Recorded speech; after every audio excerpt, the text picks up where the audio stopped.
Sir, मैंने ये तमाम घर गिरवा दिए। जी जी, तो ना कर रहे हैं ये लोग। हम कहाँ जाएं? तो उधर अपना काम कर रहा है, मैं वहीं खड़ा हूँ। से बनाया था मेरा घर। जी जी सर, इन आप लोगों में बेफिक्र हो सलीम जाइए। नाम की कुछ चीज ही नहीं है। आधे घंटे में ये क्लियर कर सबके दूंगा सब मैं। झूठे हैं यहाँ पर, सबके सब झूठे। महक आज आई है क्या? क्यों? बीनू का पूछना था। बीनू ठीक है वहाँ पर, एक गांव में आजकल। बीनू गांव में है इस वक्त? ओनर, अगर आप जानते थे तो मुझे बताया कि उन्हें मैं कितना परेशान थी।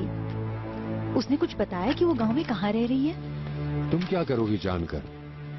तुम वहाँ जाने का तो नहीं सोच रही? बिल्कुल वहाँ जाने का सोच रही हूँ। पागल मत बनो।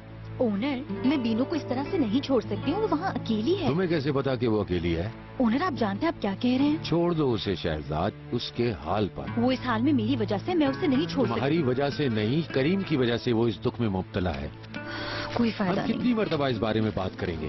तुम अपने आप को जिम्मेदार क्यों समझती हो? तुम मजबूर नहीं हो। ओनर, आप नहीं समझ रहे। असल में तुम यकीन नहीं करना चाहती। तुमने करीम को कोई उम्मीद नहीं दिलाई, और ये बात बीनू भी अच्छी तरह जानती थी कि करीम के लिए तुम्हारे दिल में कोई जगह नहीं है। फिर मसला क्या है? वो करीम को अच्छी तरह जानती थी, लेकिन फिर भी वो पीछे नहीं हटी। मैं ऐसा नहीं कर सकती। उफ, उसे अपनी गलती सुधारने दो। शहरजाद, मेरी जान, तुम ज्यादा ही सीरियस हो रही हो और मैं ये नहीं चाहता। ठीक है।